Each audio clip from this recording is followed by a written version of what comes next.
have to address this story, and I got to look at it from all angles. The New York Times published an article that basically said that Elon Musk is being briefed on what a potential war with China would look like. I know he is expected to visit the Pentagon. Doge is going through with a fine-tooth comb and is about to start moving towards the Department of Defense. But this is the story that's being read. This is what's being proposed. And so I would not be doing my duty. I would not be doing the right thing as far as having a conversation if I did not make sure that I shared this with you guys and have this conversation. So this is what's being reported from the news outlets, mainly the liberal left. This is what's being reported from the news outlets. Let me share it with you. Check it out. The latest now on Elon Musk's expanding role in the Trump administration. The New York Times reported yesterday that he was set to visit the Pentagon to get a briefing on Chinese war plans. That may have been reversed at this point, but he is still going to the Pentagon. I want to get all the details from Martha Raddatz, Chief Global Affairs Anchor. Good morning, Martha. Good morning, George. The New York Times had reported late last night that Elon Musk would be briefed at the Pentagon today on top secret plans for any potential war with China, which would be an extraordinary expansion beyond the Doge responsibilities, given his business connections to China and the fact that those are very closely held secrets. But overnight, a fury of denials from the Trump administration, the president claiming the story is completely untrue, and Elon Musk calling the story pure propaganda, saying leakers will be prosecuted. But what is true is that Elon Musk will be at the Pentagon today. Secretary of Defense Pete Hegseth denying the meeting will be about China war plans. Instead, Hegseth saying it will be an informal meeting about innovation and efficiencies. Although last night, an official did tell ABC News that China would at least be mentioned in this meeting, and the meeting would be with the Joint Chiefs of Staff. It is unclear whether that is true anymore, Rebecca, but we do know Hegseth will be at the White House. Rebecca. So they are saying that Elon Musk will be briefed. Okay. They are saying that Elon Musk will be briefed on what a potential war with China looks like. Okay. Fox News also wanted to address this, and they shared their perspective and what they think is going to happen. And obviously, you know that there's been press conferences and things like that. So let me share it with you from both sides so that you can get it from both sides to understand exactly what's going on. This is Fox News coverage of it. Memo directing the termination of over $580 million in DoD contracts and grants that do not match the priorities of this president or this department. In other words, they are not a good use of taxpayer dollars. As DoD partners with Doge here to make sure that our warfighters have what they need by cutting the waste, fraud, and abuse. So the Defense Department embracing Doge as Elon Musk prepares to visit the Pentagon today. And in just a few hours, Hegseth and the President Trump are expected to deliver remarks at the White House. Pentagon spokesperson Sean Parnell joins us now. Sean, good morning. Congratulations on the new role. Thanks, Lawrence. Good morning from the Pentagon. So, Sean, you guys have already identified, you and the Secretary of Defense, $580 million of waste, fraud, and abuse contracts. Doge is going to be there today with Elon Musk. Do you expect more cuts? Well, so yeah, $800 million plus that we've saved here at the Department of Defense. And really, I mean, the charge for us was very clear, set forth from this president and his historic mandate in November and Secretary Hegseth's vision, is to look for ways to find wasteful spending in the Pentagon and look for additional creative ways to reinvest in our warfighters. That's exactly what we're doing. And Doge is really helping us to do that. We welcome them here. And you gotta think, Lawrence, every dollar that we save here in a wasteful spending program is a dollar that we could reinvest in the warfighters. And Elon Musk is coming today for a Pentagon visit. Super excited about that, Lawrence, because Elon Musk is a patriot. He's smart. Right. He's a great businessman. He's an innovator. We look forward to the ideas that he's bringing to us here today. So, Sean, I've been talking with my sources, and there's several reports circulating about Elon getting classified information, operation stuff. They tell me that's not true. Can you say that on record that none of that is? I'm going to switch over, and I'm going to switch over to Trump Live right now, okay? companies moving into our country, the likes of which we've never seen before. Nothing like this has happened. And it's automatic. They don't want to pay the tariffs. How do you avoid paying the tariffs? You build your plant in the United States, and it's a beautiful thing to see. I see it. So far, I would say $4 trillion. Nobody's ever heard of them. No country's ever heard of numbers like that. $4 trillion, and those are the best ones. The biggest, best chip maker in the world. I'm not a fan of the CHIP Act, where you give billions of dollars away to companies that don't need it, and it won't bring them here. I'm giving nothing away. All they're doing is coming here. They're building because they want to avoid. Remember this on the tariffs too, because that's going to be, Liberation Day, April 2nd. It's reciprocal. If they charge us, we charge them. So somebody say, well, how much are the tariffs? Very fair. If India, as an example, has been very bad to us on tariffs, they charge 100%, 200%, whatever they charge. Now, Europe just announced they're lowering the tariffs on cars. We charge like a joke, 2.5%. That's what this country charges. Europe just announced that they're reducing their tariffs on cars to 2.5%. It's nice. But they also have non-monetary tariffs where they make it impossible for the cars to get in even without the dollars on them and the dollar signs.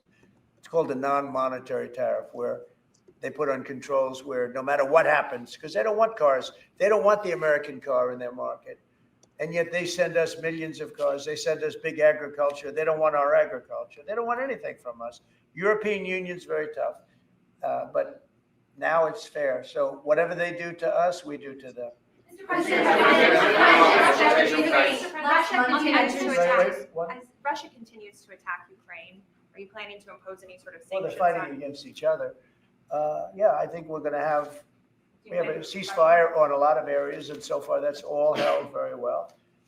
And getting that ceasefire, they had a lot of guns pointing at each other. You had some soldiers, unfortunately, surrounded by other soldiers, and they are going to be, I believe, we're going to pretty soon have a full ceasefire, and then we're going to have a contract. And the contract's being negotiated, the contract in terms of dividing up the lands, et cetera, it's being negotiated as we speak. What do you say to critics who say that your actions towards law firms amount to coercion? Well, the law firms all want to make deals. You mean the law firms that we're going after, that went after me for 4 years, ruthlessly, violently, illegally? You mean, are those the law firms you're talking about? They're not babies. They're very sophisticated people. Those law firms did bad things. They went after me for years. Russia hoax. All a hoax. It was a hoax. It was Hunter Biden's laptop. It didn't come out of Russia, by the way. It was came out of his bedroom. It was all a hoax developed by Democrats. Hillary, I don't think Biden did, because I don't think Biden knows what the hell he's doing, frankly, based on everything I see. I've seen things since being here that are so sad. What he's done to this country, what he and they did to this country, those people that surrounded him, who, by the way, are radical left but smart. He's not smart. He was never smart. But these are radical left, smart people. They totally controlled him. He did whatever they told him to do. And it's a shame. It's so sad to see what happened, what they've done to this country, both not only the inflation you saw, but allowing millions and millions of criminals into our country. That's an inexcusable act. And many other things besides that. Thank you very much, everybody. Thank you. So that is Trump, and I'm assuming that he also in his live talked about Elon Musk and everything like that. So let's go ahead and see if we can rewind it and see if we can find any of that. Out of those results, if you look at Iowa and Indiana and Idaho, and it's been received very well. Sixth generation, close to it from speed over 2, which is something that the size of the plane, good sized plane. This contract also represents a historic investment in our defense industrial base, helping to keep America at the cutting edge of aerospace and technology. Our allies are calling constantly. They want to buy them also, and certain allies will be selling them, perhaps toned down versions. We like to tone them down about 10%, which probably makes sense because someday maybe they're not our allies, right? But I would like to ask Secretary Hegseth, who's doing a fantastic job. He's really been very inspiring in so many ways. And I must say that before he speaks, we have had record people wanting to join our military in the last 2.5 months, literally since this, I think probably since the election, November 5th, but especially since we came to office and since I announced Pete. He's young, he's smart, he's strong, he loves it, and they love him. But we've had record numbers of people wanting to join our military. Now, if you go back 6 months, it was the exact opposite. You had record numbers of people not wanting to join the military. Now you have record numbers of people wanting to be in our military. And that's a great honor. That shows you we're really on the right track. So, Pete, maybe say a few words. Sure. Please. Well, Mr. President, this is a big day. This is a big day for our warfighters. This is a big day for our country, a big day in the world. The name of this program is the Next Generation of Air Dominance. And Mr. President, because of your leadership, your clarity, America is going to have generations in the future of air dominance because of this 6th generation fighter. We've had the F-15, we had the F-16, the F-18, the F-22, the F-35. Now we have the F-47, which sends a very direct, clear message to our allies that we're not going anywhere, and to our enemies that we will be able to.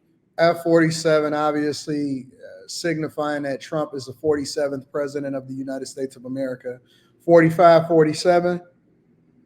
This dude knows how to brand, don't he? To project power around the globe unimpeded for generations to come. Mr. President, this is a gift to my kids and your kids, to my grandkids and your grandkids.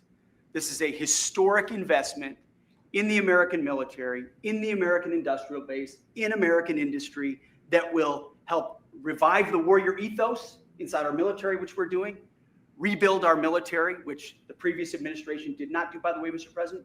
They paused this program and were prepared to potentially scrap it. We know this is cheaper, longer range, and more stealthy. President Trump said we're reviving it and we're doing it. And then we are also going to reestablish deterrence.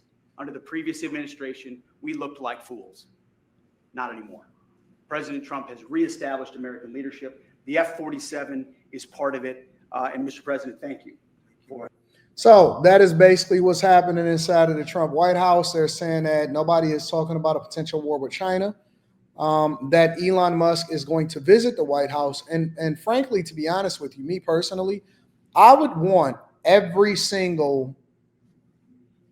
all of the brightest minds that we could muster. And why wouldn't you have Elon Musk with the level of mindset and the technology and the ability also, obviously along with Doge to make sure that we eliminate the costs that's associated with some of the stuff that we have going on in the Department of Defense. And even though Doge hasn't gotten to the Department of Defense yet, what he is doing is and this is smart, that the Department of Defense is working with Elon Musk, not only from a technological perspective, but also to proactively find savings in the Department of Defense so we can reinvest into our own military, which obviously is one of the reasons why we're so successful as a country and we one of the most powerful nations in the world. We are the most powerful nation in the world. So great branding, 47 from President 47.